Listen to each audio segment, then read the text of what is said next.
charla se realiza un poco a partir del estreno de la película Post on Milán. Tenemos a Ramiro Cabrera aquí, el director de la película. La película se estrenó este jueves. Obviamente espero que, no sé cuántos de ustedes la han visto, espero que si no la vieron, les digo que la película está en cartel. Se estrenó en Cinemateca, en el Sodre, en Life Alfabeta, Muy Montevideo. Hoy seguro la pueden ver en Sala B. En Sala B del Sodre, está a las 5 de la tarde, y en Cinemateca está a las 7 y algo, ¿no? Hoy 19:50. Está. O sea, en Sodre a las 17 y en Cinemateca 19:50 la pueden ver. Va a estar, obviamente va a estar seguramente varias semanas. Seguramente que después de la charla les va a venir muchas más ganas de verla aún. Es una película que realmente me parece muy, muy importante dentro de la cinematografía uruguaya, dentro de lo que es el documental uruguayo. En Uruguay se estrenan más de 20 documentales por año. O sea, es realmente, digamos que es el género o seguramente más prolífico, y donde realmente se están haciendo obras realmente muy, muy importantes. Y creo que Post on Milán es un poco, no digo rareza, pero sí tiene un perfil un poco distinto a determinadas temáticas que toma el documental, ¿no? Es decir, si bien hay muchos documentales históricos, la mayoría de documentales históricos que se han hecho en los últimos años tienen que ver más con el pasado más reciente y menos sobre, bueno, quizás los orígenes de nuestro país, ¿no? de nuestra nacionalidad. En ese sentido, Post on Milán creo que viene a ocupar un rol importante estoy hablando dentro de lo que es el cine, a la reflexión y a tratar de llegar de repente a un público que de repente la reflexión histórica, los libros de historia a veces no llegan. Sí, en ese sentido, la verdad que estoy muy contento que esté Ramiro aquí con nosotros. Y bueno, después obviamente poder contar con la presencia de María Emilia Pérez Santalcieri, que también es un placer, no la conocía, así que agradezco esta oportunidad para conocerla. Bienvenida, muchas gracias por estar aquí. Ya están llegando las barricadas. Y bueno, la verdad, no hemos hablado mucho de cómo arrancar. Quizás arrancaríamos primero un cortito con Ramiro para que nos cuente un poquito cómo surge la idea de la película. A mí lo primero que me impresionó antes de ver la película, conociendo a Ramiro, es el tema de cómo, es decir, obviamente casi todos nosotros conocemos la historia de Ponsonby, o algunos más, otros menos, pero creo que casi ninguno de nosotros conocía de que este señor había hecho algo similar en otra parte del mundo. ¿Cómo surge ese conocimiento, esa información de la Bélgica, que tiene mucho que ver, ¿no? La película es un poco eso, es tratar de entender determinados procesos similares, entre comillas, entre Uruguay y Bélgica. Quizás capaz que le encajo por ahí. Bueno, Primero que nada, muchas gracias a todos y todas por venir una mañana de sábado, con lo dura que son las semanas. Es un placer para mí estar acá, que soy vecino del barrio hace muchísimo tiempo y muchas veces vine acá, y es un espacio riquísimo que ojalá dure por los siglos de los siglos. Además, sabés que me encanta, Gabriel. Mirá lo que es esto, María Emilia, ni que fuéramos los cíngaros, mirá, descollante, ni que fuéramos los cíngaros, mirá lo que es esto.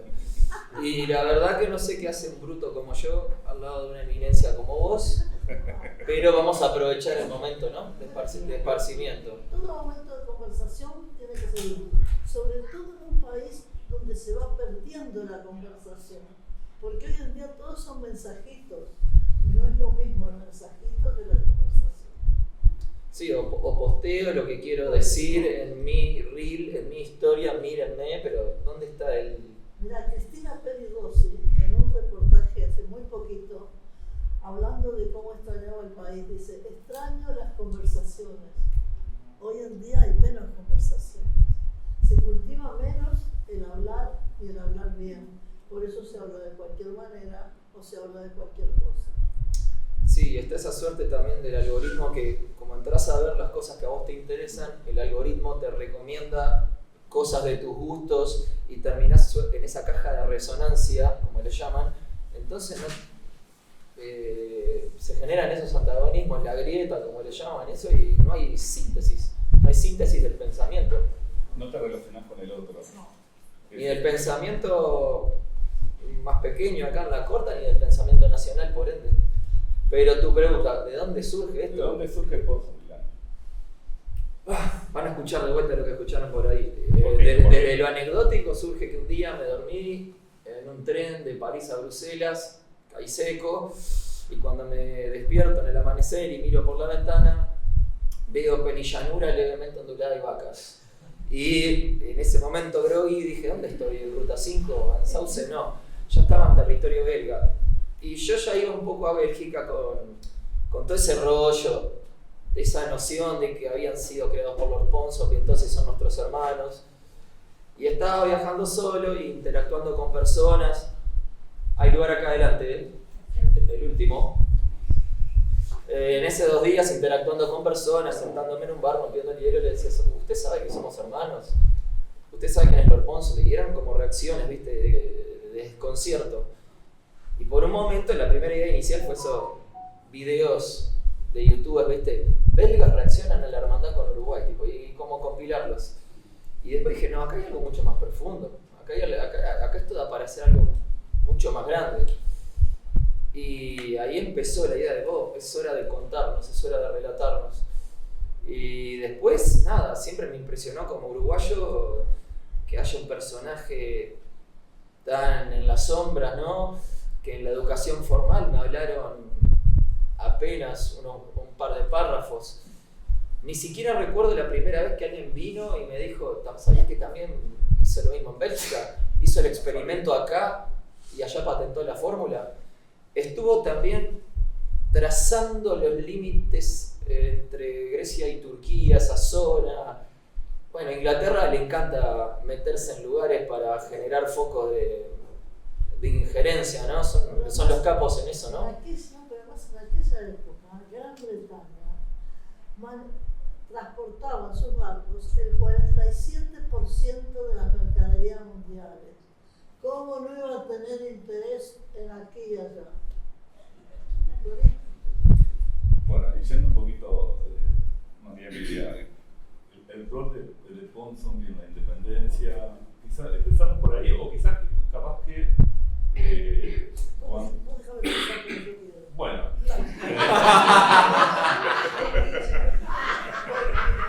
Primero que nada, yo estoy muy satisfecha de estar aquí, porque acá se va a hablar de 2 cosas que toda la vida me interesaron: la historia y el cine. Yo he dedicado prácticamente toda mi vida a la enseñanza de la historia, y al cine voy desde que tenía 3 años, así que fíjense, realmente tengo que hablar de las 2. Entonces voy a empezar por presentar por qué historia. Porque historia, fíjense, esta anécdota que a mí me gusta muchísimo. Un día Jaime Clara contó que yendo al estudio de Menchi Sabat, ¿se acuerdan quién era Menchi Sabat? Bueno, ¿ves? Ese es el otro problema del Uruguay. El Uruguay ha producido gente brillante y se murió, entonces el día que se muere se hace de todo. A los 2 meses ya nadie sabe quién era. Y a los 3 años, menos. Ya es arqueología pura. Bueno, Menchi Sabat era un dibujante excelente, famoso por sus caricaturas. Se fue a trasladar, se fue a Buenos Aires. Entonces en el estudio tenía un gran letrero adelante, con todo él, que decía: sea modesto, antes que usted naciera ya se habían inventado muchas cosas. A mí me parece excelente eso, porque todos nosotros nacemos y nos creemos que el mundo nace con nosotros. No, los que nacemos somos nosotros. El mundo ya tiene mucho recorrido. Y es bueno saber y ubicarse en ese mundo. Para eso sirve la historia. Y el cine es el gran fenómeno del siglo XX. El gran fenómeno del siglo XX. Inventado en el siglo XIX, fíjense, llegó a Montevideo a los poquitos meses que se hizo la exhibición en París.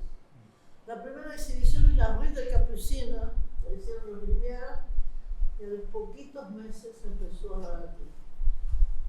Y se multiplicó de tal manera, porque fíjense, a la gente, lógicamente, le gustaba y necesitaba espectáculo. ¿Cuál era el espectáculo entonces? El teatro.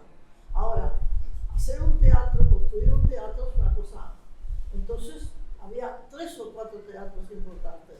Pero el cine luego se va a poder dar en cualquier sala y se va a multiplicar y va a existir en todos los barrios de Montevideo. ¿Me das cuenta? Bueno, la primera exhibición de cine en nuestro país, y acá perdónenme la parte histórica porque me gusta decirlo, se dio en lo que hoy es el Museo Romántico. Era una casa de familia heredada ya por distintos dueños. En ese momento, probablemente eran los 12. Primero había sido de un comerciante, después la adquirió Antonio Montero, otro comerciante, que la embelleció, le puso mármol. Recomiendo mucho ir ahí, el Museo Romántico es hermoso. Miren, hay una cantidad de cosas valiosas, así como la gente, lugares valiosos que tenemos que...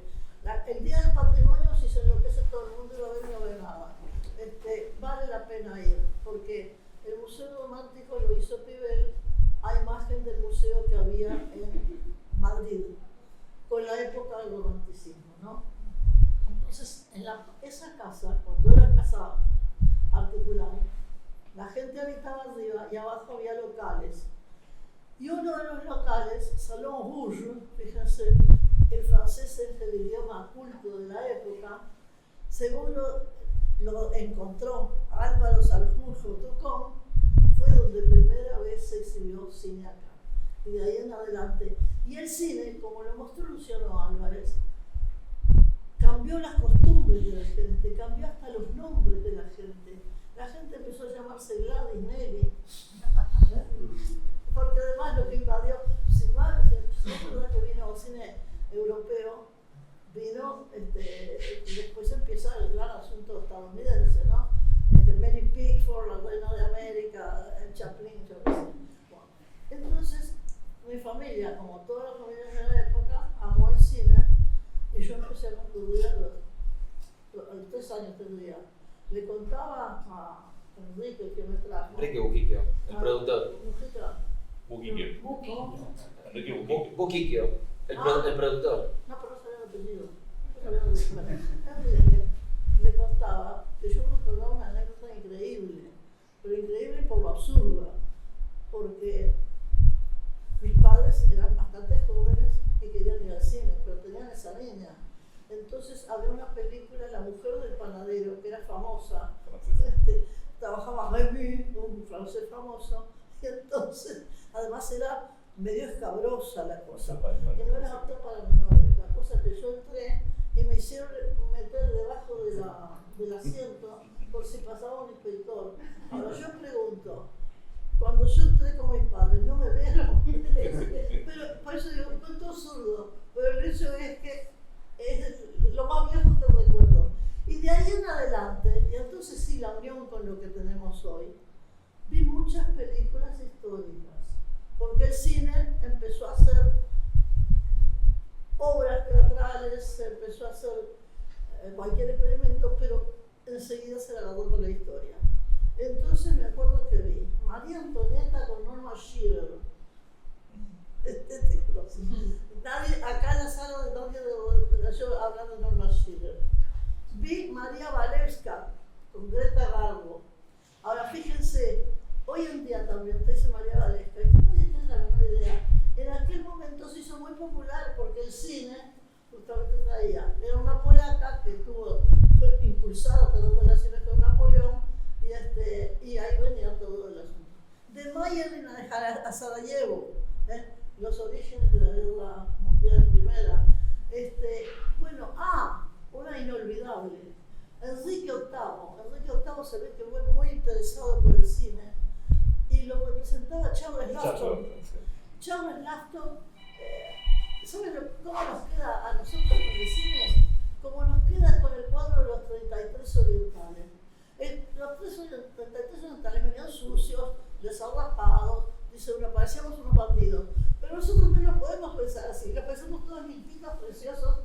Los quisieron pensar así. ¿Cómo? Los quisieron pensar así. Pero, por supuesto, pero es así, pero que, mirá. Porque Lo que yo quisiera acotar es lo que vos decís, que el cine se utilizó como herramienta de propaganda. ¿Cómo? El cine se comenzó a usar como herramienta de propaganda Pero, y como motor de la posverdad pero, de todos los tiempos. pero por supuesto, pero escúchame, todo medio que se crea siempre puede ser usado y lo es usado como propaganda. Creas o no. Yo recuerdo el primer libro que leí sobre eso, Las formas ocultas de la propaganda, Vance Farkas, fue el primero que leí, y ahí vas viendo cantidad de cosas en las que no me voy a extender. Pero entonces digo, fíjense si el estereotipo si será importante. Entonces, ¿qué pasa también? ¿Quiere relatar la verdad, los hechos como son, o quiere hacer otra cosa? Ustedes se acuerdan, mucha gente sabrá y otros no, que el cine al principio la gente le llamaba biógrafo. Biógrafo. Wow. Voy al biógrafo. Voy al biógrafo. Yo busqué de dónde viene. Parece que el aparato primero que usaban los Lumière se llamaba así y producía ciertas cosas. Y acá se decía, y voy a ir más. Entonces, ¿qué pasó? Como el cine por un lado está mostrando una serie de cosas y por el otro lo que dice él parece que no es eso, la gente la palabra biógrafo la empezó a usar como simulación. Claro. Bestial. Nunca viste, te estás contando una cosa, che, puro biógrafo. Es puro biógrafo. Y nunca me olvidaré que estando yo en el liceo, y con esto termino, porque es muy interesante también esto, vivir las cosas a través de lo que uno, cómo las vivió, porque te dan otra dimensión. Yo iba al liceo y tenía un profesor excelente de idioma español, Alcides Perini Balbi. Entonces, cuando era el día lunes, teníamos siempre idioma español, miren qué interesante y qué didáctico lo que hacía él. Todo el resto de la semana enseñaba reglas, todo lo demás. Los lunes decía, cuente el argumento de la película que vio a varios chicos, que llevaba a que la gente comparta la subjetividad. No, y que supiera expresarse, porque una cosa es decir, sí profesor, no profesor, y otra es hablar. Y hace poco yo escuchaba a un crítico argentino, Sebastián De Caro, este ejercicio que es tan necesario. Cuando vos le preguntás a alguien, che, ¿de qué trata la película? No, es una niña que va al campo. No, esa es la trama. ¿De qué habla la película? Y acá con Zombieland nos pasa, sin condicionar a los demás, pero tipo, no es un documental de historia. Se usa la historia para abordar algo mucho más grande, que es la identidad nacional, e incluso la identidad a secas. De lo macro a lo micro, del colectivo al individuo. Exacto. Bueno, entonces, me acuerdo que, como digo, todos los lunes tenemos ese ejercicio, y un día a un compañero, al nombre del compañero, se llamaba Manuel Eduardo Andión, le dijeron, che, Andión, ¿a vos te gusta el cine? Le dijo, no me gusta el cine porque es puro biógrafo. Mirá qué interesante. Entonces, todo esto nos lleva a qué buscó él, como lo está expresando, y ver qué sabía del cine. Nos quiere mostrar muchas cosas. Y te voy a decir una cosa que tú no sabes. Yo te voy a decir otra que vos no sabés después. Pero ¿cómo no? Dale. Porque es mucho más lo que uno no sabe que lo que sabe. Eso también. Y es esto. Yo fui a acompañar a la cátedra a Reyes Sabadí, que a lo mejor alguno de los que están acá lo conoció. Era un famosísimo La profesor. Crónica General del Uruguay. La Crónica General del Uruguay. Pero una cosa es la crónica y otra es él. Él era un espectáculo, ¿no? ¿No es verdad, señora? La gente pasaba y entraba en la clase. Era un espectáculo, Reyes. Y Reyes fue de los primeros que cuestionó lo que tú estás planteando ahora. Entonces decía, esto es con Zombielandia. Decía. El título lo robo de Reyes Sabadí. El título lo robé, es un afano. Sí, lo afané conscientemente. Él decía Reyes Sabadí. Ahora, eso, la postura de Reyes, que además Reyes, por supuesto, que no decía así, pero después se ajustaba.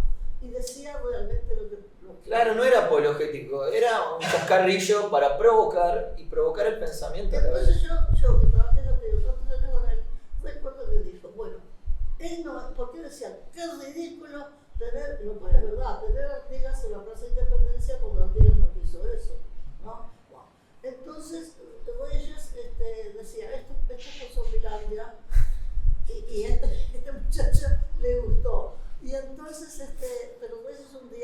Bueno, el asunto es así.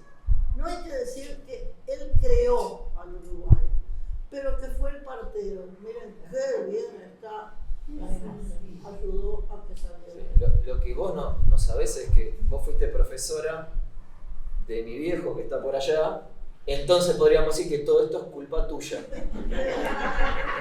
¿Y dónde fue el viejo alumno mío? En el Bausá, allá en el oeste. El Bausá, yo di tantos años en el Bausá, las que pasamos en el Bausá, yo no sé si escuchá, un día yo entraba, le digo porque esto es historia y hay que saberlo, yo entraba a dar clase, mi marido se acababa de morir, fíjese qué drama, yo era viuda con un niño chiquito, y voy entrando y sentí que alguien venía armado, y era un personaje que, como dijo Cervantes, no quiero recordar, entraba armado al liceo. Hemos visto de todo en el Liceo Bausá.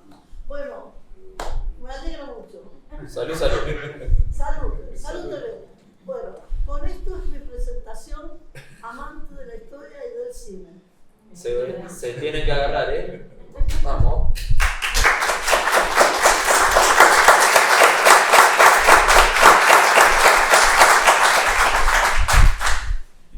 Y hablemos de Ponce. Bueno, mira, como bien dijo él, Alor Ponce lo vimos aparecer apenas. Ahora, Ponsonbies no es la voz más de todo ese asunto que yo dije. La frase que dije hoy acerca de el transporte de mercaderías por parte de Gran Bretaña. Mira, Inglaterra era un país, hablando en términos de fútbol, era de tercera. Pero con la reina Isabel empieza a escalar y termina en primera. Y una vez, porque esa mujer, que era, acá en el Uruguay, yo me río porque me acuerdo de tantas anécdotas, a las que tengo una vida larga y he vivido mucho, me acuerdo en una candidatura para tantas por elecciones, había una señora que salía y decía, la mujer que soñó Valle. Bueno, yo decía, acá Isabel era la mujer que soñó Maquiavelo, porque ella gobernó sin preocuparse si esto estaba muy ortodoxo o no. Fíjate que ella condecoró a los piratas, por ejemplo. Pero la cosa es que en Inglaterra se empieza a ir adelante. Y no está también en el fondo de la acción, de una de las acciones de Leopoldo y eso, porque Holanda, que llegó a ser importantísima, los carreteros de los mares se les llamaba, pero Gran Bretaña lo fue tragando. Y el meterle a Bélgica ahí es también un deseo de déjense de bromar y dejen participar a otra gente acá y meternos acá. Sí, el puerto de Amberes. Otro puerto en disputa. Bueno, ahí está. Cuestión de puertos. Entonces, este hombre no es nomás que una piecita de todo. Ahora, ¿qué pasa también? Las ideologías son importantísimas, porque la ideología que domina en un momento dado hace que se vean ciertas cosas y que no se vean otras. Yo, por ejemplo, el otro día conté una anécdota en otro lado que viene muy al caso aquí. Cuando yo empecé a dar clases, me acuerdo, yo estaba en el Bausá y me dieron un grupo del 17, me acuerdo. Después cuando se en el Bausá. Entonces un día llegaba el inspector, que no por calidad cristiana lo voy a nombrar.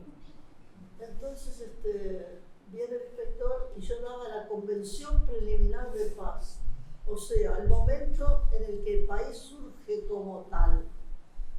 Entonces yo daba la clase normalmente, dice, bueno, miren, ven las cláusulas, acá está el favorecimiento del imperio, acá está la propiedad.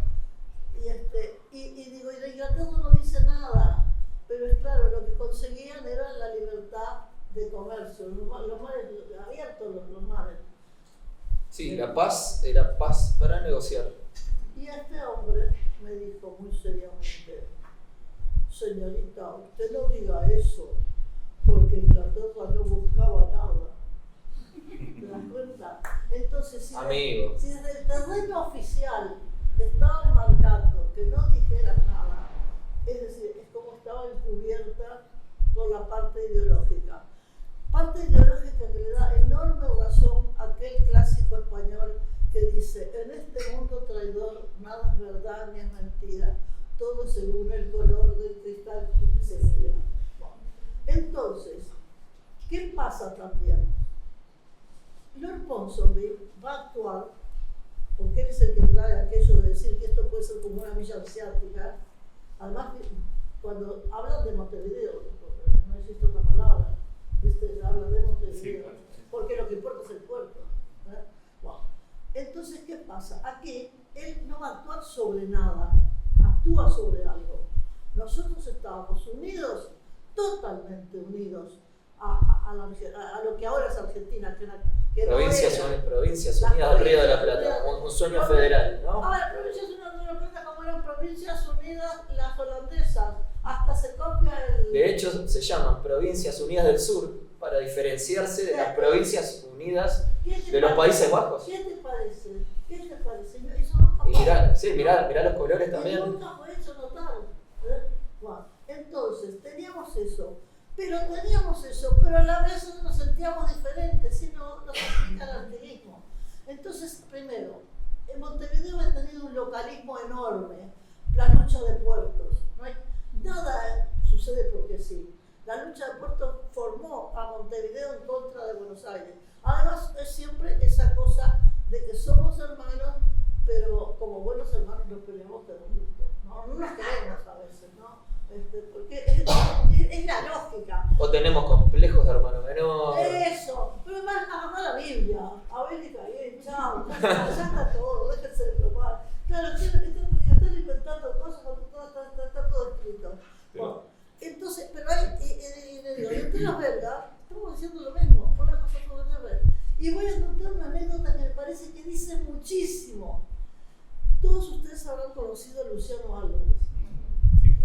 Luciano es el padre de este muchacho Federico, que está haciendo la cocina. Bueno, Luciano, colega mío. Inéditos. ¿Cómo? Inéditos. Ahí está. Hacía una cuestión que se llama Inéditos, en el que sacaba materiales que tenía la gente sobre cine, orígenes del cine acá, en una palabra, ¿no? Y escribía mucho sobre eso. Entonces Luciano, siendo joven, pero ya padre de 3 hijos, consigue una beca en Lovaina y se va con su señora y con sus niños. Lovaina, Bélgica. Exacto. Entonces los niños empiezan a ir a la escuela.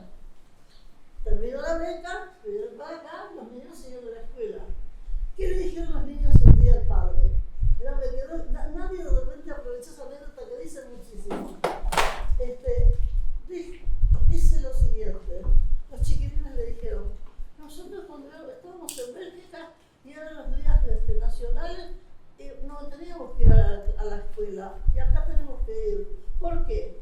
Porque los belgas existían desde la época de Julio César. Entonces ahí había una nación que la transforma en Estado.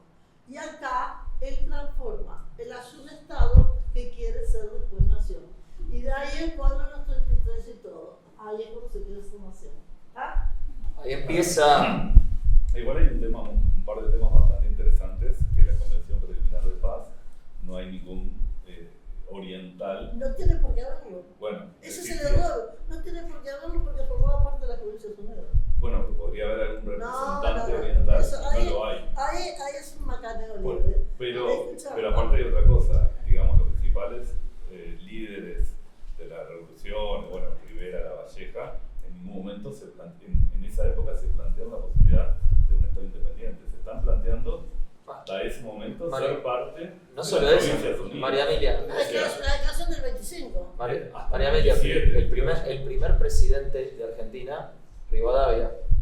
¿Usted sabe contra quién compitió en el escrutinio? ¿Usted sabe quién se lanzó para ser presidente de Argentina? Lavalleja.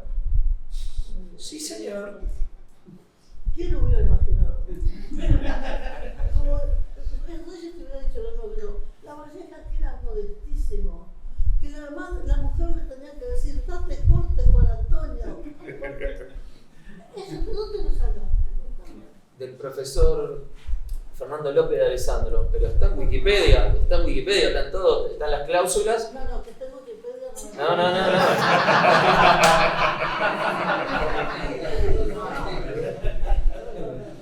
¿Pruebas de la infamia?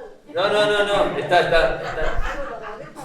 O sea, yo llegué por el paper del profesor Fernando López de Alessandro y después fui a la internet a bichar más y efectivamente estaba en varios sitios, entre esos Wikipedia. Primera elección de la red. Pero escúchame, Rivera, gran panqueque, gran cipallo. Rivera cambia de bando, en un correo de 3 años cambia de bando según lo que va pasando, como 3 veces. Es fantástico. Es un personaje para estudiar. Sí. Pero quiero decir, hoy lo tenemos ahí frente a la bandera y en diagonal a la cruz. Con un carisma. Sí. Y bueno, el carisma loco explica muchas cosas. Hitler, ¿por qué te lo explicas? Y bueno, porque las masas realmente él, como dijo alguien, no violó a Alemania, sino que la sedujo. ¿Y esto te das cuenta? Entonces esas cosas también en la historia las tenés que tener en cuenta. La historia no es de materiales inertes, sino que es... No, y un amigo siempre bromea con el plato volador, ¿no? Tipo, 1945 acaba la guerra, un plato volador viene, se chupa a los nazis y ya no están más. No, todo eso se desperdiga, todo eso queda subyacente y todo eso lamentablemente con los ciclos vuelve a nacer. O sea, y la historia, como dijo alguien, me gustó mucho, esto lo aprendí hace poco. Dice, vieron que dice se repite, nunca se repite, pero a veces rima. Qué bueno está, qué bueno. Pero lo de la valleja me deja frita. Te digo francamente. Y con todo el respeto a Wikipedia y la santa comunicación de ese tipo. Yo busqué cosas que me quedé, por ejemplo, un día yo me preocupé. Fíjate, hoy en día las mujeres de los presidentes son conocidas. Antes nadie le daba bolilla. Y dije, voy a empezar a ver quiénes eran las esposas de los presidentes. Y fui armando, me dio un trabajo. Y un día dije, pero esto es tan boba, esto tendría que hacer como hacen todos. Tecleé. Entonces, ¿qué pasa? En el tecleo encontré que 2 presidentes que eran solteros aparecen casados. Julio Dorayo, el famoso solterón, aparece casado. Entonces, por eso te digo. sí, también te voy a decir una cosa.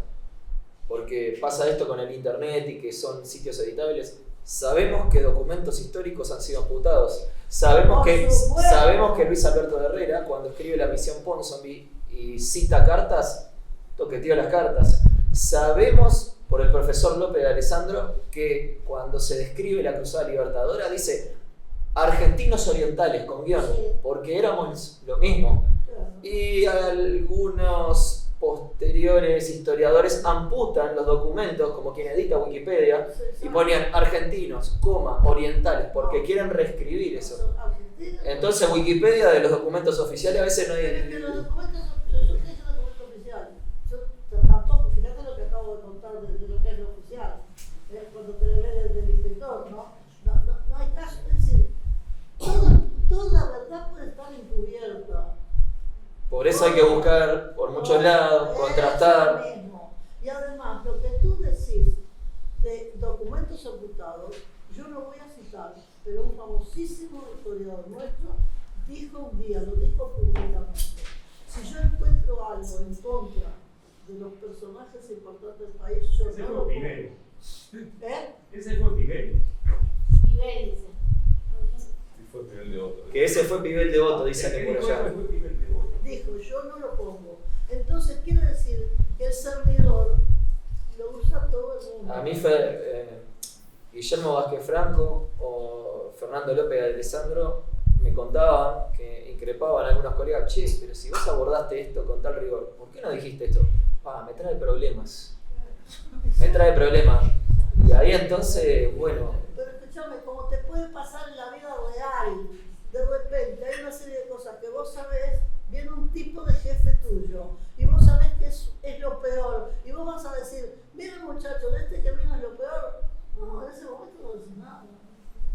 sí, o sí, y afrontar las consecuencias. Exacto, pero lo más común es que no digas nada. ¿Te das cuenta? Yo no digo por cobardía, digo porque el tipo dice, este que haga lo que haga después mostrará, y yo me hago lo mío. En la Entonces entrevista estamos bajando la pelota al piso de Mujica, una manera tremenda, pero es lo que hay que hacer. Mujica dice los 33 orientales no eran ni todos orientales ni 33, pero esa es otra historia. Lo que está el excerto de la entrevista de la película. Exacto. Y sabemos que esos cuadros fueron pintados tan gloriosamente. Eso es la inteligencia artificial, era la inteligencia artificial de la época, ¿me entendés? O sea, Otra cosa, a veces no es intencional, también tenés que ver esto. Te voy a dar otro ejemplo. Yo, cuando era niña, acá no había revistas para niños. Eran las revistas de que venían de Buenos Aires, de Villiquen. la Villiquen. Villiquen. Por eso hablaban tan bien los niños de esa época. Ahora vas a ver, venían a Villiquen. Entonces, en Villiquen venían más que nada cosas vinculadas a la historia de Argentina. Y hay una que nunca nos olvidamos cuando está toda la gente. Dice, el pueblo quiere saber lo que se trata. Y están todos con paraguas. Pasaron 1000 años así. Cuando fui alumna de Pibel un día nos explicó que en esa época no había paraguas en la Ciudad de La Plata. Entonces, ahí no es que el tipo quiso mentir, el tipo se le ocurrió hacer eso. Y lo hizo. Y a todo el mundo le pareció bien y lo siguió con la fruta. Entonces, a veces es intencional y a veces es ultra intencional. Y a veces es pago. Por supuesto. Digo, Tire, intervenga, juez. Sí. Qué horrible lo que hemos hecho nosotros. He hablado de cualquier cosa. No importa, es sumamente interesante. Es como el referido en Ringside, No, pero queda claro que cada generación vuelve a escribir, ¿no? Su Eso versión también, de la historia. eso también. Una de las preguntas es, yo fui formado en la década del 80 y 90, ¿no? Y Ponsonby era un actor secundario, aparecía en una clase de repente de historia. En mi generación ya aparecía por lo menos en una clase y por lo menos hablaba un poco del rol que había jugado. Yo tengo un par de preguntas. La primera es, cuando usted se formó y como profesora, como historiadora, si realmente en ese momento se hablaba de Lord Ponsonby, porque lo diplomático no tiene épica. Es decir, obviamente Lord Ponsonby tiene una calle de 2 cuadras y bueno, vamos a hablar de la Valleja, Rivera o Oribe o cualquier... Muy bien ubicada. Es verdad. Al lado del obelisco. Canen y Ponsonby están muy bien Y ubicados. al lado del obelisco, al lado del obelisco que al amanecer te marca. Pero digamos que abre la 18 de julio. Pero como lo diplomático, obviamente, no es parte, no es realmente. Entonces, la primera pregunta es si cuando usted se formó como profesora, investigadora, aparece el Ponsonby. Poco. Se hablaba de Ponsonby muy poquito, ¿verdad? Ahora, por el primero que oí hablar muchísimo fue con Reyes. Claro, eso ya es. Porque Reyes se solazaba en hablar de eso. Y eso fue en la década del 60. Más o menos. Sí, puede ser, sí. Porque Reyes, además, no solo daba la clase, sino que la actuaba. Entonces, ¿Será que utilizó el humor como una herramienta para cuestionar al poder como se hizo toda la vida? No, él usó el humor toda la vida. Pero ¿no será el humor una llave? Esto, te voy a decir otra cosa. Mira, es horrible porque ya que estamos hablando de cosas demasiado particulares. Yo a Reyes lo quise mucho, porque Reyes decían el loco Reyes, mirá cómo se llama. Pero yo trabajé con él y nos hicimos muy amigos. Y voy a decir otra cosa, ven los valores que uno tiene. Reyes fue un gran compañero, y eso para mí, porque hoy en día hay muchas declaraciones de solidaridad y hay muchas cosas.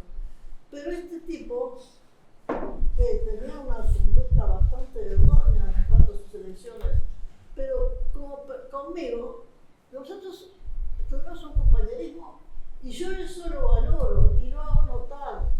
Es muy importante. Sí, hay gente que da unos discursos de sobremesa fantásticos y cuando acaba la charla en la vida Por eso. del... Y eso también, eso es muy importante. Entonces Reyes, como digo, mirá, yo me ponía porque a mí me gusta, yo conozco a alguien y después me gusta pensarlo. Y leyendo, miren lo que estaba leyendo, Ensayo sobre el amor de Ortega y Gasset. Sí, lo tengo en casa, divino. ¡Qué precioso! Divino. ¡Qué precioso! Entonces, en el ensayo sobre el amor, Ortega y Gasset pone como gran ejemplo de amor el de Lord Nelson por Lady Hamilton. Yo no sé si ustedes ven, por ejemplo, cuando yo era chica, se daba una película, Lady Hamilton, que estaba protagonizada por esta mujer divina, ¿cómo se llama la que se casó con Lorenzo Olivier? Vivian Lee. ¿Cómo? Vivian Lee. Vivian Lee, ahí está, divina, divina, divina. Además, yo veía la propaganda, yo era chiquita, veía la propaganda, salía con un sombrero doblado. Yo agarraba un sombrero de mi mamá, lo doblaba, me miraba al espejo, a ver si me parecía Vivian Lee, y no me parecía. Quisiera retomar un poquito, Claro. una minuto. Ah, dale, ok. Entonces, con este asunto del amor, se menciona, esta Lady Hamilton era una muchacha que posaba a la moda que se hacía en esa época, y un noble se termina casando con ella, por eso es Lady. Y ese hombre dice que es un escéptico total. Entonces, ¿qué dice Ortega y Gasset? Dice, pero un escéptico total termina al final creyéndolo todo. Y yo dije, Reyes es así, un gran escéptico, por eso hacía ese humor. Pero también es verdad que terminaba que podía creerlo todo. Sí. Perdonad, pero era No. era otro ejemplo. Sobre lo que decía Gabriel, de los 80 y 90 dijiste. En la década del 80, creo que ya en periodo democrático, invitan a la radio a Guillermo Vázquez Franco y a una connotada historiadora que hoy en día no da la vuelta. Y cuando sale el tema de la Convención Preliminar de Paz, a Guillermo lo cortan del aire y lo echan de la radio. Y la otra persona que estaba con él, que hoy anda en la vuelta, se quedó y siguió hablando. Vos que hablabas del compañerismo y de hacerse cargo. Y que en democracia que corten a alguien del aire por decir lo que piensa y por explicar y argumentar lo que piensa. Fíjate con qué se estaba metiendo, ¿no? Estos Ana universos- Ribeiro. Voy a decir algo que no tiene nada que ver con esto. Ana porque vale Ribeiro. la pena. No digo nombres. Es que yo durante muchos años no lo dije y ahora lo digo. Hace unos cuantos años, en democracia, me llamó una persona, directora de cultura, y me dijo que había que mandar una delegación a UNESCO en esos momentos. Y que vieron que yo tenía el perfil para ir a él. Bueno, yo trabajaba con Reyes justo. Y le dije a Reyes, dice, no, Reyes, dice, ay, nadie me diga que eso. Digo, ¿esto por qué no fue? Dice, no, porque antes no te conocían, está bien. Reyes generoso como era, la señora de Reyes tenía una imprenta. Dice, dame que tus méritos te los hago en imprenta, porque yo se los iba a llevar a esta persona. No pasan 15 días. Después me habían elegido, yo no me postulé para nada. Me llaman y me preguntan si yo soy del partido de gobierno. Contesté que no. Y que no tenía interés en hacerme pasar por eso. No fui a París. ¿Viste? Entonces eso, que no es conocido, pero acá lo tenés, es así. Y yo no tenía interés en hacerme pasar por nada. Y bueno, entonces realmente, lo que tú decís, vivimos en un mundo, siempre el mundo fue difícil, no hay que creerse que es más difícil. Escuchá Camouflage de Julio Sosa. Hay que hacer una versión trap porque es muy actualizado. Dice, lo dice.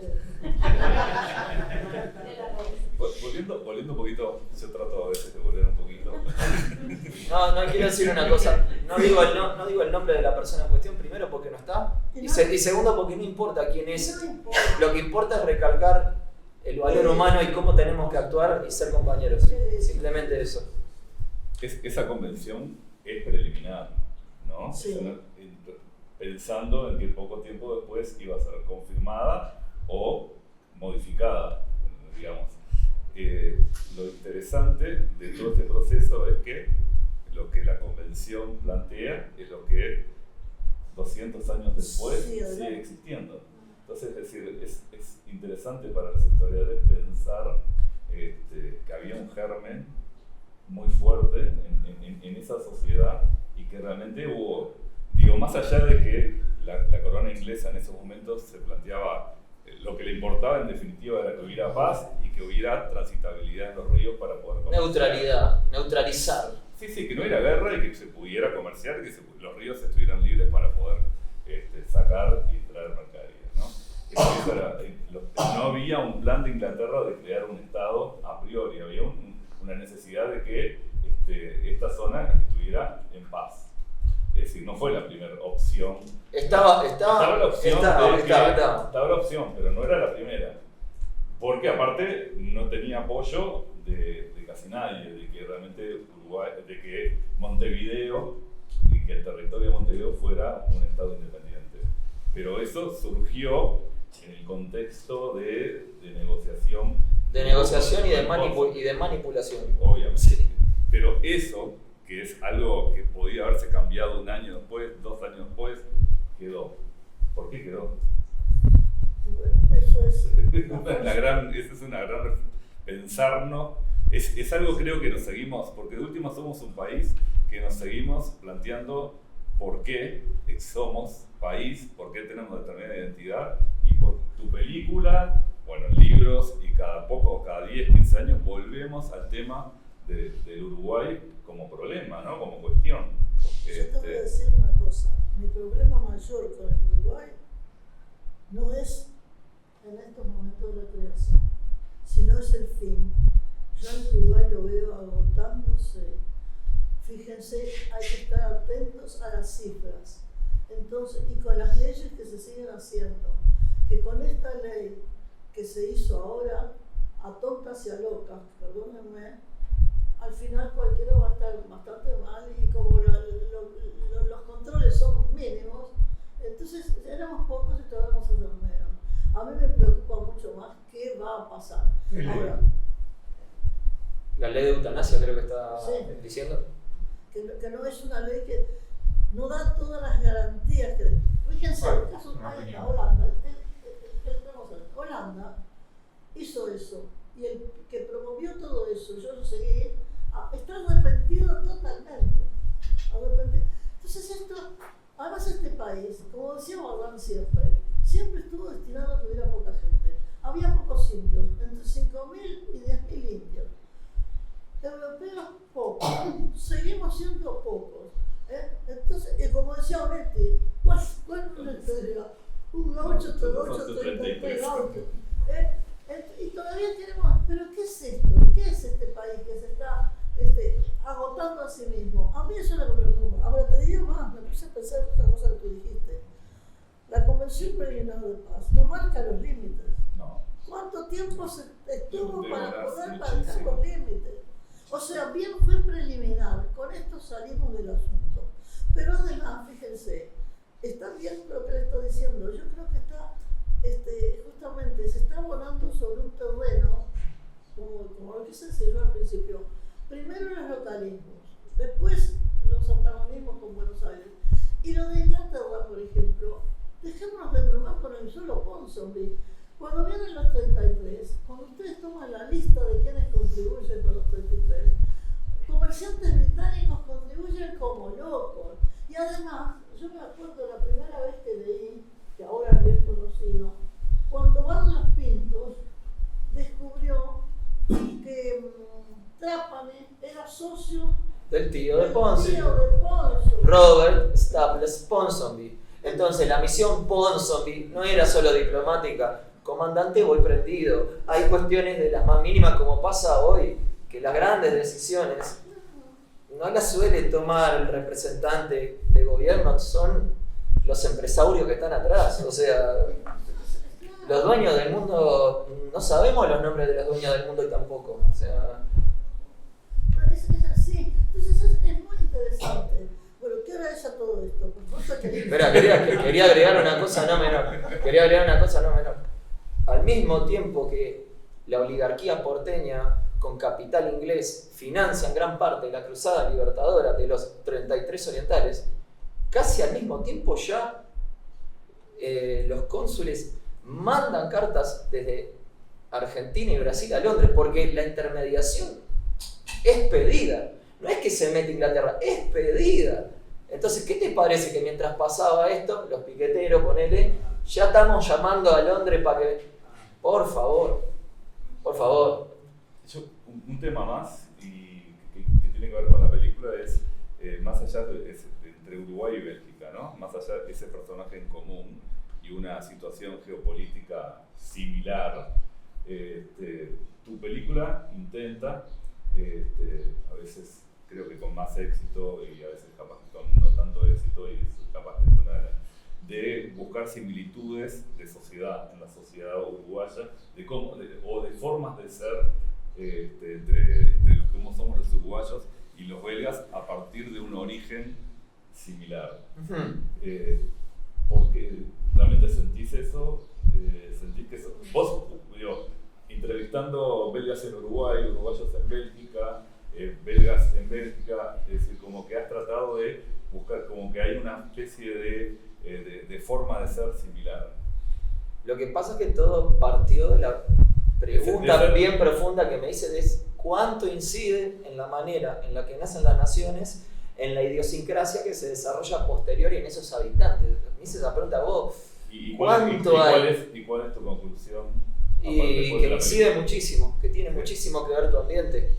Sobre todo cuando viajás, si tenés la suerte de viajar por un tiempo, me pasó de estar en ciertos entornos con otras personas en contextos diversos, y yo que peleo mucho por desuruguayizarme en los malos sentidos, en otros no, me ha pasado de darme cuenta en una ronda opinando, soy recontra uruguayo, aunque yo no quiera, tengo una cierta carga de características,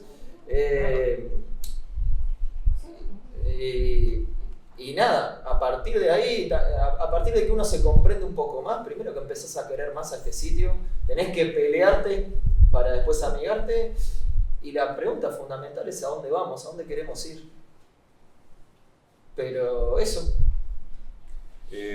Quizás lo que podemos hacer ahora es abrir un ratito algunas preguntas. Los primeros dos que pregunten se ganan un póster. Así que, ¿por qué el Uruguay nace con deuda?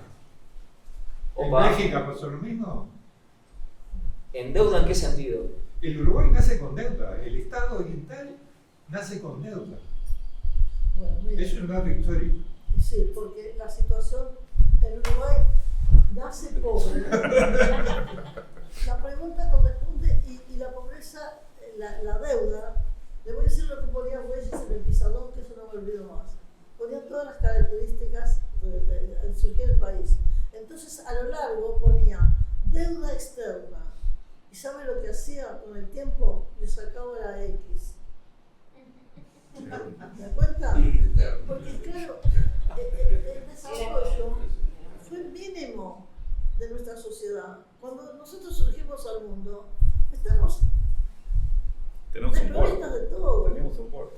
Entonces, lógicamente, y en cambio, todos estos eran unos tigres. ¿Te das cuenta? Entonces, ya el país está endeudado. Pero había una industria de cuero. Y cuando vienen las luchas, siguen las deudas, al punto que en la guerra grande, por ejemplo, se llega a hipotecar la plaza matriz. O una serie de cosas. Claro. Sí, una cantidad de cosas así. Porque lógicamente, además, en la aduana se siguen a vender los derechos de las cuentas de aduana. No, mire, es tremendo, tremendo. Entonces, lógicamente es así. Además, si no hay desarrollo, es lo que estamos planteando. ¿A dónde vamos a ir si no nos desarrollamos? Y si seguimos trampeándonos con las ideas... Y dejándonos trampear. Y algo que es interesante también, que Fernando López de Alessandro en un paper que se llama El ganado, o la incidencia del ganado en la independencia del Uruguay, hay que ponernos levemente marxistas, materialistas. Además de todo lo que hemos hablado, acá llegó a haber en esa época 50.000, 70.000 habitantes, pero 80 millones de cabezas de ganado. Conexión ganadera. Había un interés por las vaquitas. ¿Quién fue que lo dijo? No sé si, Dorrego, creo que era Dorrego el que lo decía, el gobernador argentino. La banda oriental podría ser una linda estancia. Mirá cómo ya nos veían en esa época. O sea, hay intereses de acá, desde el vamos, antes de las banderas, antes de todo. Cuando pasó el actor Franz por acá, se equivocó, la verdad, pero igual estuvo bárbaro, porque dice, pero qué barbaridad, hay tantas vacas por gente. Dijo, el problema va a ser cuando haya más gente que vacas. Que no es exacto, pero pasando otras cosas como las que él mencionó. Había otra pregunta por ahí. Sí, es una anécdota. Yo cuando sea grande quiero ser como María Emilia, así que por eso voy a contar una anécdota. Foro Social Mundial, ¿se oye? Sí. Foro Social Mundial Porto Alegre 2003. Pino Solanas, Giuliano Montalvo. Después que le voy a decir una cosa ridícula. Yo tengo un derrame en un ojo, y aunque le parezca mentira, hasta oigo más porque tengo el derrame. Más alto. ¿Me veis? ¿Me veis? ¿Cómo? Grito un poco más. Bueno, a ver. Estábamos en el Foro Social Mundial en 2003 en Porto Alegre, donde vos estás sentada, estaba Pino Solanas, donde está sentado Ramiro, estaba sentado Giuliano Montalvo. ¿Te acordás del director de cine? Sergio Bancel y todo. ¡Opa! Bueno, y Pino dijo una cosa muy importante que para mí tiene mucho que ver con esta película y con Ramiro en cuanto a la importancia de la producción de imagen, de que nosotros produzcamos nuestra propia imagen, de que nos estemos leyendo en nuestra propia imagen producida por nosotros mismos, no a través de películas extranjeras pensadas para otras sociedades. ¿Se entiende más o menos? Sí. No es una pregunta, es un sentimiento. Un sentimiento. Qué lindo lo que Y dices. lo otro novato, yo todavía no vi la película porque no pude, perdón, pero me acuerdo de los montajistas rusos que hablaban, el libro aquel de Kuleshov, argumento y montaje base de un film. Y vos hiciste el argumento, la dirección, el montaje, todo, y hay una gran pasión en vos, y bueno, yo celebro esto. Loco, muchas gracias. Sin duda que sí. Yo creo que las que. No hay una cosa. Sin pasión no se proyectar. puede hacer nada. Si yo me La pido más pasión es fuerte, el no sé motor qué de hacer. todo, de lo bueno y de lo malo. Tengo que estudiar. Ahora, yo quiero decir, yo vi la película, la vi con los reparos de lo que les acabo de contar. Porque en este país, donde hay tanta gente inteligente, y es la verdad, hay mucha gente, te puedo hablar de mucha gente. Sí, los tontos son muchos más y están ganando. Sí. Es que a veces la gente se trampea, la inteligencia también se marea. Esa es otra. Sí, no. Entonces, lo que no tiene el Uruguay es sentido de la organización. Y eso sí que nos mata. Es tremendo.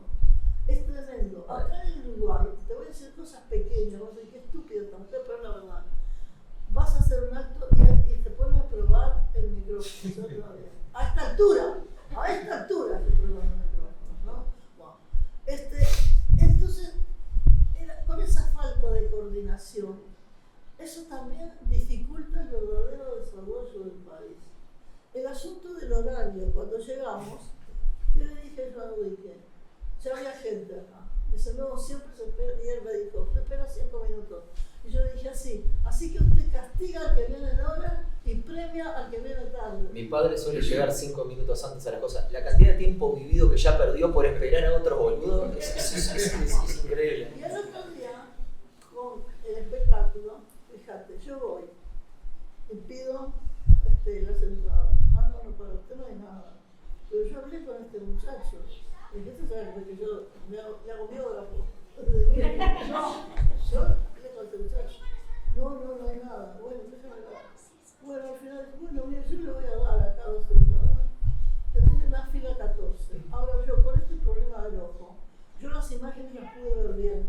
Y el cine es imagen, fundamentalmente, creo que nos olvidamos.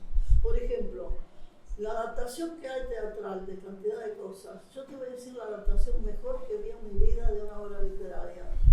El Otelo hecho por los rusos. Eso era cine, porque una cosa es el lenguaje escrito, otra es el lenguaje de este tipo. Entonces, eso lo pude apreciar bien. En general, además, me place, como digo, estar aquí, no solo por mis intereses, sino porque el cine me interesa y me interesa apoyar a la gente que quiere hacer cosas valiosas. Lo que lamento es que hoy en día ya la crítica cinematográfica no ocupa el lugar que ocupaba cuando yo tenía tu edad, por ejemplo. Terminó como funcionario de las Naciones Unidas con una trayectoria tremenda.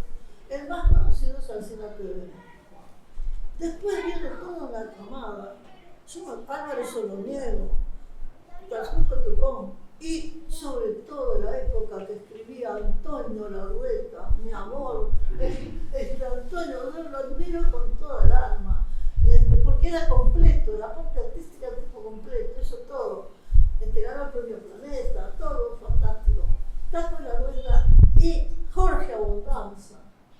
Leer a esa gente. Entonces, ¿qué pasa? Hoy en día no hay cultura cinematográfica, otra de las cosas lamentables del país. Entonces, la gente en aquella época, cuando se trajo por primera vez películas dobladas, las rechazó y hoy en día la gente quiere películas dobladas. Cuando el cine tiene que hacer una unidad y cuando el director elige el argumento, elige los actores, elige la música, y la voz del tipo que está hablando, por algo hay una película que no me puedo acordar, que es graciosísima, famosa, aquella que trata del momento en que pasan del cine mudo al cine parlante, y que la actriz queda de por medio porque tenía una voz espantosa. ¿Cómo era? Cantando bajo la lluvia. Esa misma, cantando bajo la lluvia. No tengo otro póster, sino volaba. Cantando bajo la lluvia, exactamente. Bueno, entonces fíjense ustedes, hay una anécdota que me encanta contarla, y que es esta. En España, cuando en una de las otras reuniones cinematográficas se habló de Greta Garbo, y se dijo la voz que tenía Greta Garbo, y los españoles quedaron fritos, porque en España todo venía traducido. Es más, Claro, en España, porque te puedo decir algo de España maravilloso, es el gran problema que hubo en España cuando se murió el que doblaba a John Wayne. El doblador de John Wayne se murió antes que John Wayne. Entonces, ¿qué hacían? Porque se habían estrenado más de 40, 50 películas de John Wayne y John Wayne perdió la voz. Entonces, bueno, es una cosa así. Con respecto a lo que hablas. Fíjate, esta mujer dice, ¿qué vos tenías? Nunca, porque claro, la censura era tan grande que todo era... ¿Te acuerdas de otra película que fue famosa? De que había un adulterio y para tapar que era un adulterio se daba tanta vuelta. Bueno, el que Código resulta que Hays. al final terminaba teniendo relaciones con la hermana. En serio. Entonces fíjense, aquello que dice, como dice Goya, el sueño de la guasón engendra monstruos. Y bueno, en todo se puede ver. Igual, puedo decir un par de cositas. Con respecto a Uruguay, es uno de los países donde más cine independiente se estrena en Latinoamérica, después de Argentina. ¿Por proporción de habitantes? Por proporción de habitantes y también por... Mirá se vos. estrena mucho, se Mirá estrena vos. muchísimo. Todas esas películas se estrenan con el idioma original. Hay varios complejos de salas que pasan ese tipo de películas. Por lo menos el problema que tiene Uruguay, que también cuando yo digo a Uruguay estamos hablando de Montevideo.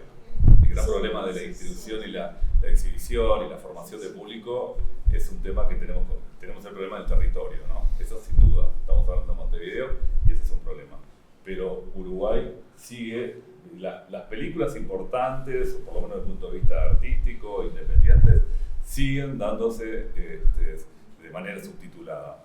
Eso es importante. Cuando usted hablaba de la lucha que hubo para que la Metro, a mediados de la década de 40, quiso seguir los pasos que quiso hacer en México, ya lo estaba haciendo en España, de que todas las películas vinieran dobladas. Acá hubo una reacción muy fuerte de, sobre todo, Cine Radio Actualidad y después Marcha, para que, o mirar Cine TVN, El Cine Radio Actualidad fue lo que fue fundado por después. claro, sí, en la fin de los 30. Rocha, Treyes, es decir, toda la intelectualidad de los años 40 y 50 se opusieron y realmente lograron de que las películas siguieran estando subtituladas. Pero creo que vivíamos en un país realmente muy distinto al actual. Yo soy distribuidor, trabajo con circuito alternativo independiente con el cual las películas siguen siendo subtituladas, pero también trabajo con el circuito más comercial y realmente no es que los exhibidores quieran pasar las películas dobladas, quiere decir la gente quiere ver las películas, muchos tenemos quiere ver las películas, entonces es un fenómeno cultural pero muy en complicado. aquel momento fue distinto, Claro. porque había otra cultura. Había otra cultura, sin duda que sí. Tú decías que recordaste hace poco en una reunión que dijiste qué uruguayo que soy por cómo estabas hablando. Por cómo estabas pensando. Por cómo estabas pensando. Sí. Y una de las frases que más me gustó de Alfonso Milán es una de las entrevistas que se le hicieron a uno de los profesionales, creo que era un sociólogo, que dijo de que la identidad era el gran categorizador y que sin categorizar no se podía comprender el mundo. Y Caroline Talbot Ponsonby dijo, si bien yo sueno como inglesa, yo me siento irlandesa y mis raíces irlandesas son muy importantes para mí, así que tiene mucho, como tú decías, que ver el tema de la identidad en la película, más allá de lo histórico que lo acabas de decir recién. Mi pregunta en realidad era más técnica, como es tan interesante la cantidad de entrevistas que se le hacen al que vende waffles, que es francés, creo, en Punta del Este. Belga francófono. Es belga, bueno. Y después hay en varios idiomas las entrevistas y todo. Me parece que tiene una appeal tan internacional la película que creo que se beneficiaría mucho de que estuviese en algún tipo de plataforma de streaming. Y mi pregunta entonces es si piensan ustedes o están hablando con algún tipo de plataforma de streaming para en algún momento después presentar la película online para que otros países, como por ejemplo Bélgica, la pudiesen invitar. ¿Cómo te llamas? Gonzalo. Muy buena tu pregunta. A pesar de que estoy disfrutando mucho que se vean salas y que el cine teniendo esa cosa única de la concentración en un lugar oscuro y ver imágenes, ¿no? E infectarse de imágenes, desde el momento que idealicé esto yo pensé en llegar a plataformas. Mucha gente me dice, tiene un ritmo medio televisivo, y sí, yo quiero que esté en plataformas, yo quiero que llegue a la mayor cantidad de gente posible y quiero que llegue más allá de Uruguay y Bélgica. El gran desafío acá es, yo quiero que ojalá lo pueda ver un mexicano, un zulú, un neozelandés, que no tienen nada que ver con estas historias, pero que a partir de ahí digan, mirá, ¿y cómo nació mi país? ¿Y cuánto incide el lugar donde nací? Yo creo que hay una gran tesis universal que va más allá de Uruguay y Bélgica, que puede atravesar a cualquier individuo. El tema es que estamos en un mundo complicado, con una cadena de intermediarios, burócratas metidos en la industria que están monopolizando los consumos culturales, sobre todo en los países periféricos como el nuestro, y si vos no vendés pochoclo va a estar medio difícil, pero vamos a dar batalla. Bueno, la verdad queremos agradecerles muy cortita, porque ya tenemos que terminar. Es como información, reflexión e ironía. A ver. La profesora dijo al final, en una de las cosas que dijo, digamos, es que tenía sobre el futuro del país, ¿no? Que lo veía complicado, que no sé, habló del futuro del país. Entonces a mí me trajo a colación un hecho, que es el siguiente. Yo diría que no se preocupe, porque hay una persona que pensó en Uruguay para 60 años para adelante. Y ustedes preguntan, ¿quién? ¿Y quién los acompañaron? El que pasó a saludar. Ha sido un poco críptico. Sí, se anima a más alto. Cualquiera parte que no escuché. María Emilia no escuchó bien. María Emilia no escuchó bien. Pero además le dotó de una poesía, a ver un poco más. Con subtítulos o sin subtítulos. En serio, espere que no lo oigo, estoy muy afectada. Voy a pasar adelante así. Usted estaba preocupada por el futuro del país, ¿no? Y yo le digo que no se preocupe. Porque una persona que pensó el Uruguay para 60 años para adelante. ¿Usted no sabe quién? Nuestro anterior presidente entregó el puerto de Montevideo A los hermanos. por 60 años. A los hermanos belgas. Y les prometió 3 millones de dólares de deuda. Así de entrada. Un prohombre. Usted dice que no tenemos futuro. Acá hay un señor que entregó el puerto de Montevideo con la importancia histórica que tiene el puerto de Montevideo, como yo diría que ahí están parte de las raíces de la creación del Uruguay. Pero decime si no es cinematográfico que le entregó el puerto a nuestros hermanos que nacieron por un puerto. Hermanos putativos, ¿no? No sé, bueno, de última se le dio Entonces, digamos, cuando a veces en unas conversaciones que uno tiene hablando, yo digo, ¿cuál es el futuro de este país? Entonces todo el mundo me queda mirando y dice, ¿cuál es el futuro de este país? Acá el futuro es a 5 años. La próxima elección. La prueba de eso, que el señor que se fue como presidente ya dijo, vengo del 29. Ya tenía el futuro ya. Eso es el futuro. Pero el puerto de Montevideo lo entregaron a 60 años. Yo me llama la atención profundamente, que no sabemos qué va a pasar dentro de 5 años, pero este señor entregó el puerto 60 años para adelante. ¿Y sabes cuál es parte de nuestra idiosincrasia? Que no salgamos a quemar todo, que no pase nada, que tomamos mate y nos amargamos y sigue todo igual. Perdón. No hay partidos acá. El que es disruptivo, ya te pones en la acera del frente y es el enemigo. Porque la característica del mundo de hoy, el que no piensa como yo, es enemigo. No es un adversario, es un enemigo. Y sabemos que cuando hay un enemigo, es un concepto bélico. Al enemigo se lo elimina. Es así. Hay que valorar ese tipo de cosas. Y además, el tema de la entrega del puerto de Montevideo, lo que está en ciernes, ustedes conocen la Escollera Sarandí, que es un paseo público, nacional. Un paseo, ¿no? La Escollera es un paseo, ¿no? En definitiva. Bueno, la van a tapiar. Dice, ¿la van a tapiar? ¿Qué está diciendo este muchacho? Si ustedes actualmente, hoy, mañana, cuando sea, van a la Escollera Sarandí y la recorren unos 100 metros, cuando quieran mirar hacia la derecha y quieran ver la bahía y el cerro de Montevideo, no la van a ver. Porque tienen un enorme galpón, y después del enorme galpón que tienen apilados, los contenedores los tienen apilados, y esos contenedores están unos sobre otros y tienen 15 metros de altura.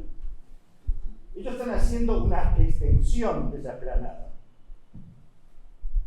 La Escollera tiene 1 kilómetro de largo. Prácticamente esa explanada va a correr hasta casi 100 metros antes de terminar. Ustedes imagínense que esa explanada va a estar cubierta de contenedores de 15 metros de altura. Así que la bahía de Montevideo y el cerro de Montevideo va a estar tapiado. ¿Cómo te llamás, disculpa? Ricardo. Ricardo, ¿y cómo nació el Uruguay? En un cuartito, con 6 tipos filmando algo sin que nadie estuviera. Y después te cae. Pero Preguntate el presente, preguntate el pasado. No, pero además agregamos una cosa más. Cuando entró la administración anterior, en las primeras de cambio, lo primero que hizo el presidente anterior, le puso a la coalición el contrato que entregó al puerto de Montevideo. ¿Sabes qué? Disculpame, ¿no? Estaba creo que está. Yo creo que el comentario vale la pena. Creo que no tenía mucho.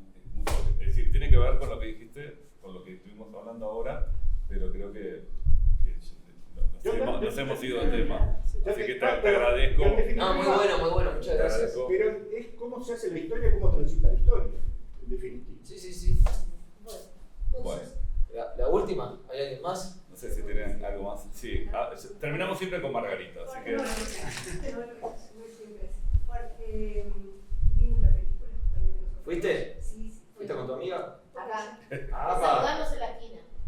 Felicitaciones. estaba en un ruido bárbaro, pero muchas gracias por haber venido.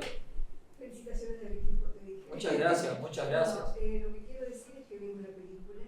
Felicito tu iniciativa, la forma en que lo narras y esa motivación que tú tienes a partir de ese sentimiento y pregunta sobre la identidad fue el que quedó, lo salimos comentando nosotros, que motiva a seguir preguntándotelo y a saber más.